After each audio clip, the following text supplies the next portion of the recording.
The soul carries nothing from one life to the next except what it has become. These words from Sri Aurobindo take on a new meaning when you realize what most people get wrong about reincarnation. They think it's about what you did, debts to pay, karma to balance. It's not. It's about what you haven't yet done. In the next 18 minutes or so, you will discover why the shadow isn't just your psychological blind spot. It is the reason you're here. Again. Before we dive in, if this kind of content resonates with you, come find me at luminaryflow.com. There's a free gift waiting for you. You'll find the link in the top comment below. Now let's get back into it. Reincarnation is one of the oldest ideas humanity has produced. Every major tradition east of the Mediterranean has held some version of it. And almost every one of them has misunderstood it. The popular image is simple enough. You live, you die, you come back. And the circumstances of your return are determined by what you did. Good karma, bad karma, a cosmic ledger that tallies your deeds and dispenses your next life accordingly.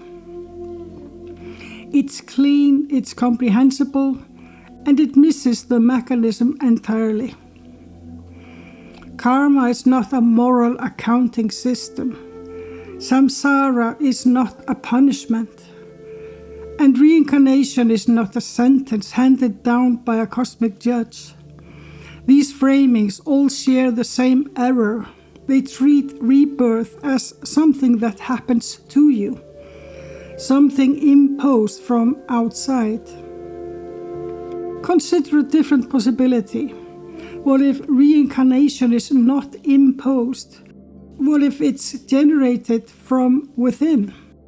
What if the force that pulls you back into form isn't your depths, but your gaps? Before we can understand what pulls you back, we need to understand what goes with you. Imagine two people. Both study the same philosophy for 30 years. Both can recite the same texts, explain the same concepts, debate the same positions. But one has integrated what they learned. The other has merely memorized it. The first person doesn't need to think about the philosophy anymore. It has become their character. It shapes how they react under pressure, how they treat a stranger, how they deal with suffering. The knowledge has moved from conscious effort to unconscious disposition. It has become automatic. The second person can talk about compassion, but doesn't practice it. Can explain patience, but doesn't inhabit it. The knowledge is stored, not lived. Now picture both of them at the threshold of death. What crosses over? Modern neuroscience gives us a useful distinction here. Procedural memory, the kind that governs skills, habits, and embodied dispositions, operates below conscious awareness. You don't think about how to walk. You don't deliberate over a practiced reflex. This is integrated knowledge. It has become part of the body's operating system. Declarative memory, facts, events, stories you tell yourself, is fragile. It depends on specific neural structures that dissolve when the brain dies. The implication is sharp. What you know dies with the brain. What you are, your character, your disposition, the patterns that have become automatic, these have a different ontological status. They don't live in a memory. They live in a shape, and shapes persist. This isn't mystical speculation, it's measurable. Watch anyone who has mastered a discipline. The mastery doesn't live in their thoughts, it lives in their hands, their reflexes, their instinctive responses. It has crossed the threshold from knowledge into being. Sri Aurobindo didn't write about reincarnation the way most people talk about it. He wasn't interested in past life regression or the nostalgia of previous identities. He was interested in the mechanism of spiritual evolution itself, and it gave it a precise vocabulary. Central to his system is the concept of the psychic being, the Satya Purusha. This is not the ego, it's not the personality, it is not the collection of memories and preferences you call me. The psychic being is something else entirely. It is the evolving soul, the accumulator of integrated experience across incarnations. Think about that carefully. Not accumulated experience, integrated experience. There is a crucial difference. Aurobindo's psychic being doesn't carry your thoughts forward. It carries your transformations forward. Every pattern you've completed, every disposition you made automatic, every fear you've metabolized until it no longer governs you. These become the structure of the psychic being, the form that reincarnates. What it lacks, it seeks in the next life. What it has integrated, it brings as innate capacity. What others might call talent, natural disposition, or inexplicable wisdom. Picture this. A child is born with an understanding of grief that exceeds their years. Another arrives with an instinct for justice that seems to precede experience. We call these gifts. We say they're innate. Aurobindo would say they're earned, not in this lifetime, but across the long arc of becoming. The psychic being is the self that survives death, not because it's immortal by nature, but because it has become something durable enough to persist. It has crossed from knowing into being, and being doesn't dissolve when the brain stops. Here is where Aurobindo's framework converges with something he didn't say explicitly, but his system implies with mathematical precision. If the psychic being carries forward what is integrated, and if reincarnation is continuation rather than sentencing, then the force that generates the next incarnation is precisely what remains unintegrated. The shadow. Not the shadow as popular psychology defines it, a bag of repressed traumas and dark impulses. The shadow in its deeper sense, unlived life, potential that has not yet been actualized, patterns recognized but not completed, capacities sensed but not developed, the gap between what you are and what you could become. This is the engine of rebirth, not punishment, not moral depth, incompleteness. You return because there is still something in you that hasn't lived. The shadow doesn't just operate within a single lifetime, calling you toward the relationships, situations, and conflicts that will force your growth. It operates across lifetimes. It is the gravitational field that pulls the psychic being back into form. Your birth circumstances are its architecture.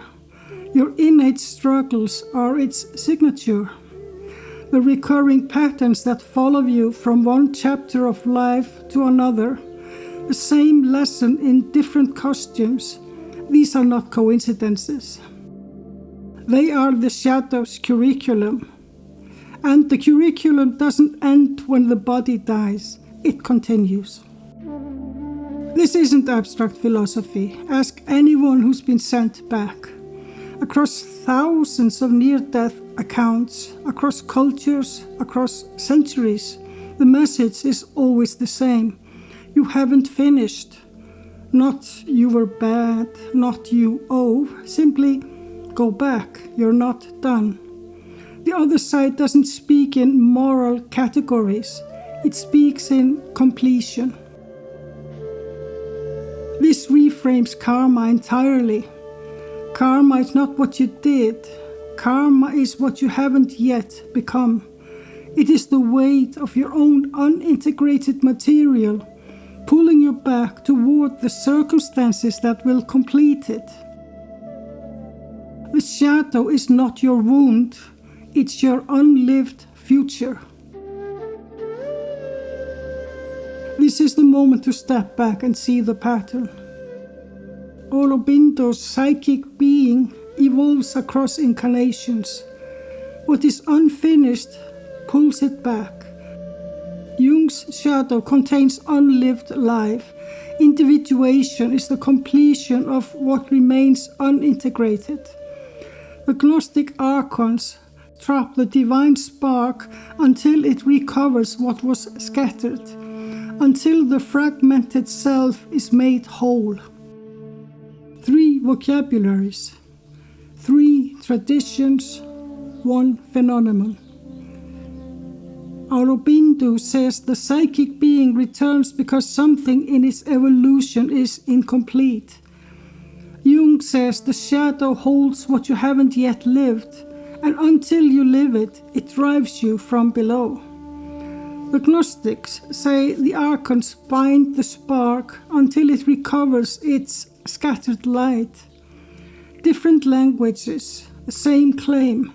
Unintegrated material drives the cycle. They're all describing the same mechanism. What you haven't integrated holds you in the cycle.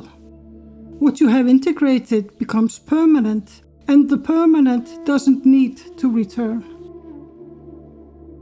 Modern psychology echoes this.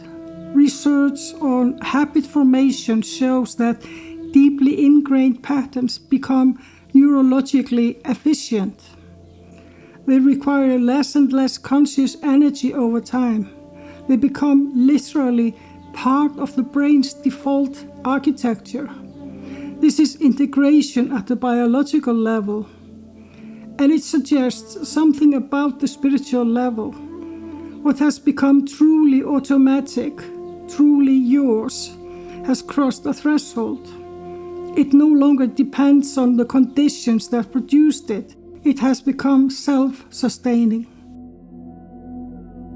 What remains effortful, what remains conditional, what requires specific circumstances to maintain, this is what hasn't crossed the threshold. This is what still needs the laboratory of life to complete. There is a figure that appears in esoteric traditions across cultures, the dweller on the threshold. In theosophy, it is the entity that blocks the initiate at the gate of the next stage of spiritual development. In Gnostic imagery, it is the Archon who guards the boundary between the material and the divine. In Jung's framework, it is the shadow at its most concentrated, the accumulated weight of everything the personality has refused to integrate. Now, consider the dweller at the boundary between lives. The moment of death is not just a biological event, it is a passage. And at that passage stands the same figure, not a demon, not an external guardian, but your own incompleteness, personified. The dweller on the threshold is the shadow at the point of exit. It says, you cannot pass because you're still carrying what you haven't integrated. This is why the wisdom traditions all describe liberation differently, but point at the same condition. Moksha, nirvana, the gnosis, the completion of individuation, these are not different destinations. They are different names for the state in which there is nothing left in the shadow, nothing unintegrated, nothing pulling you back. The dweller doesn't block you because you're unworthy. The dweller blocks you because you're unfinished. And here's the paradox. The dweller is also a guide. It shows you by its very presence exactly what remains. It holds up the mirror at the threshold. And the mirror doesn't show you your sins. It shows you gaps. Not what you did wrong, what you haven't yet become. Nietzsche posed the ultimate question of the eternal return.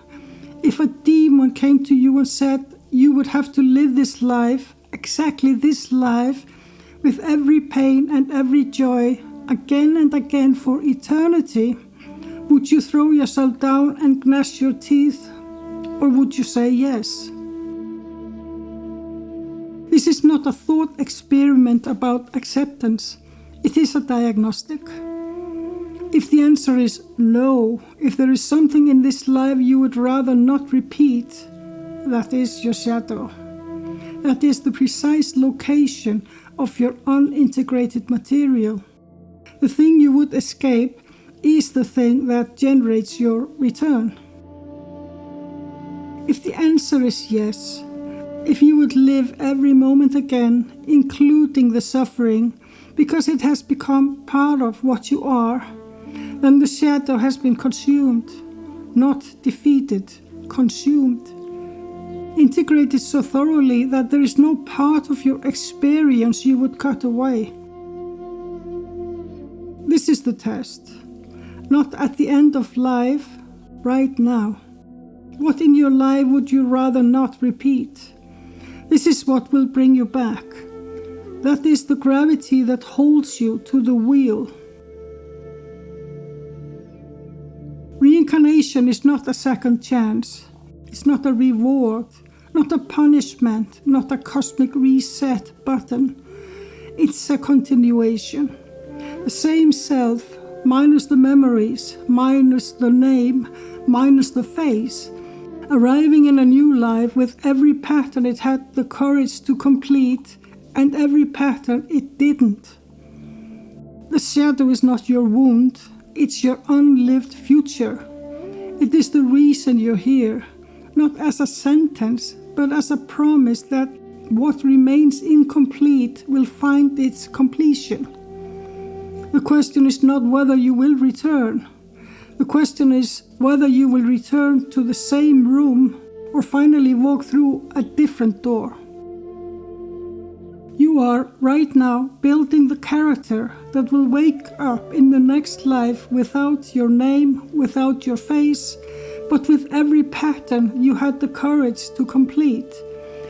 And with every pattern you avoid, waiting for you, patient as gravity in the shadow. Integration is the only way to not come back to the same lesson. If this resonated with you, come find me at luminaryflow.com. There's a free gift waiting for you there, and you'll also receive my newsletter with thoughts and inspiration behind each video. You'll find the link in the top comment below.